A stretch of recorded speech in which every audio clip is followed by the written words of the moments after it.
Bismillah, Assalamualaikum warahmatullahi wabarakatuh. Di konten kali ini kita akan membahas mengenai seni patung.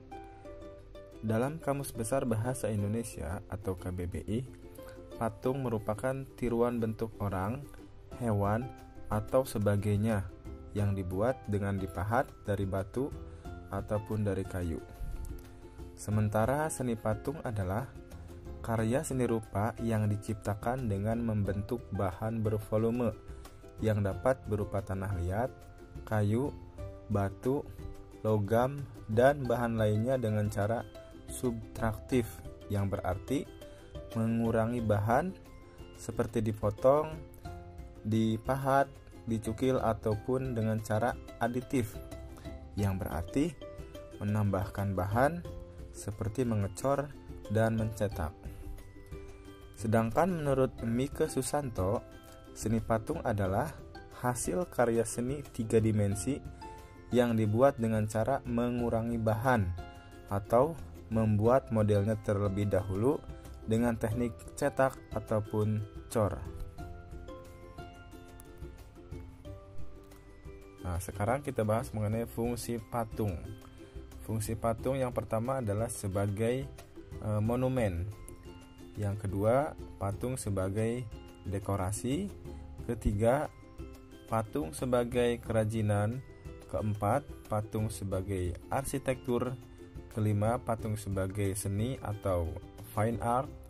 Dan yang terakhir, yang keenam adalah patung sebagai religi. Oke, fungsi patung yang pertama adalah sebagai monumen.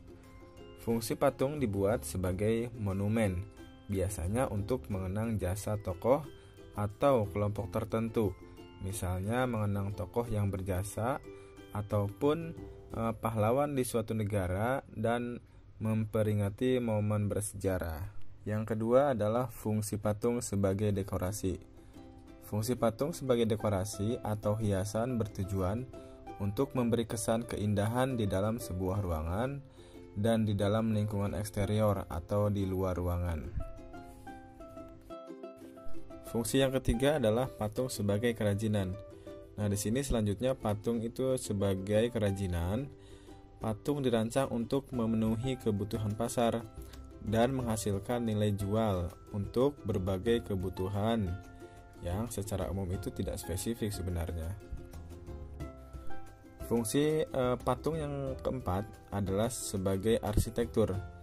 Patung arsitektur berfungsi untuk menunjang dan melengkapi sebuah konstruksi, sebuah bangunan yang telah dirancang menggunakan desain arsitektur, sehingga menciptakan suasana harmonis dan yang pastinya lebih hidup. Fungsi patung yang selanjutnya adalah sebagai seni atau fine art. Nah, sebagai fine art atau seni murni, patung hanya untuk kepentingan estetika dan juga bisa menjadi eksperimental dari bentuknya. Sebagai fungsi religi.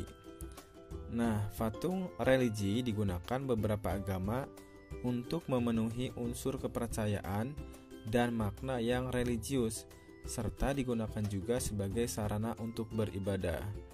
Nah, itulah beberapa fungsi dari seni patung. Yang selanjutnya adalah bahan dan alat. Bahan yang dapat digunakan untuk membuat seni patung itu sangat beragam. Namun, secara umum dapat dibedakan menjadi 4 macam. Ada bahan lunak, bahan sedang, bahan keras, dan bahan cor. Bahan lunak itu contohnya apa ya? Ya, seperti lilin, tanah liat, clay, hingga bahan khas atau alternatif seperti sabun dan sebagainya. Sementara bahan sedang itu adalah bahan tidak lunak dan tidak keras, seperti kayu randu, kayu mahoni, kayu waru, kayu yang tidak terlalu keras lainnya. Kayu keras adalah kayu yang berupa batu atau kayu yang lebih keras. Contohnya ada kayu jati, kayu ulin, ada batu seperti batu marmer, batu granit, atau batu andesit. Bahkan ada kayu sinokeling. Yang terakhir ada bahan cor. Bahan cor adalah bahan yang cair, serbuk atau tidak padat, namun dapat menjadi keras dalam waktu tertentu atau seketika diproses lebih lanjut.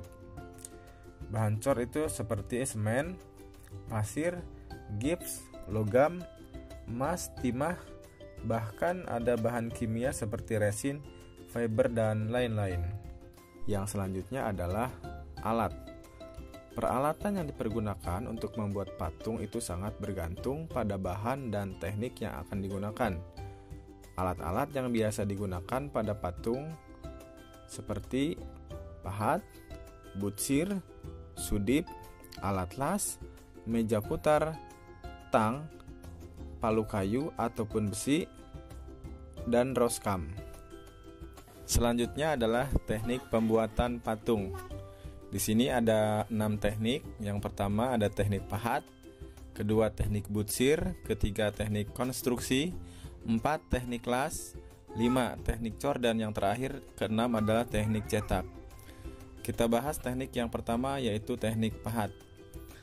Teknik pahat ini merupakan teknik untuk mengurangi bahan menggunakan benturan benda keras. Dalam hal ini alatnya adalah pahat terhadap bahan patung yang diolah. Selain alat pahat, palu juga diperlukan untuk membenturkan pahat pada bahan patung. Yang kedua adalah teknik butsir. Butsir adalah teknik yang membentuk bahan lunak dengan mengurangi bahan menggunakan alat butsir dan menambahkan bahan jika diperlukan. Nah, butsir juga biasanya digunakan untuk mengolah bahan lunak seperti tanah liat, lilin, atau modeling clay. Yang ketiga adalah teknik konstruksi. Teknik ini merupakan teknik membuat patung dengan cara merakitkan sebagai bahan baik dengan cara dilem, dilas, dilepa, atau dipatri. Bahan yang digunakan dapat berupa semen, pasir, besi, plastisin, kawat, bubur kertas, dan lain sebagainya. Yang keempat adalah teknik las, yaitu membuat karya patung dengan cara menggabungkan bahan ke bahan yang lain untuk mendapatkan bentuk yang diinginkan. Nah, teknik las ini digunakan untuk menggabungkan bahan logam dan merakitnya menjadi bentuk tertentu. Sebetulnya teknik ini pada dasarnya merupakan teknik konstruksi pula sih.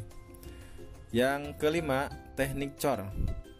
Membuat karya seni dengan cetakan terlebih dahulu, lalu bahan adonan cor dituangkan ke dalam cetakan sehingga menghasilkan bentuk yang diinginkan atau sesuai dengan bentuk cetakan.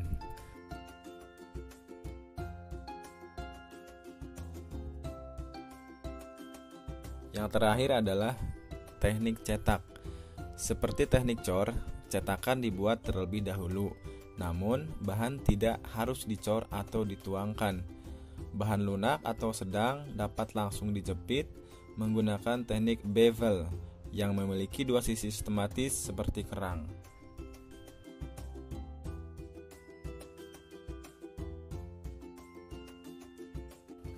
Yang terakhir adalah jenis patung. Secara umum, patung dapat dibedakan melalui perwujudan atau bentuknya menjadi dua macam, yaitu ada patung figuratif dan patung non-figuratif.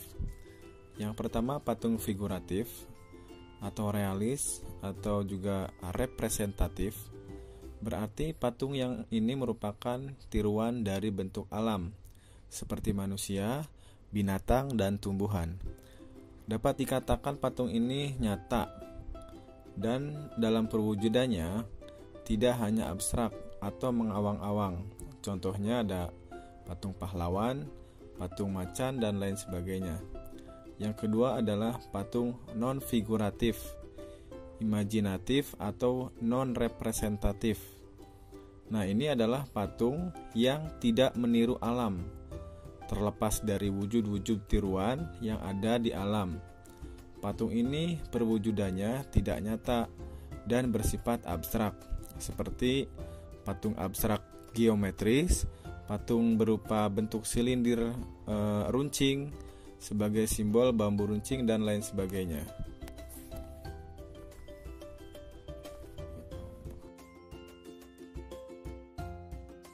Sekian pembahasan materi kali ini, yaitu tentang seni patung. Semoga bermanfaat. Tetap semangat dan terus berkarya. Wassalamualaikum warahmatullahi wabarakatuh.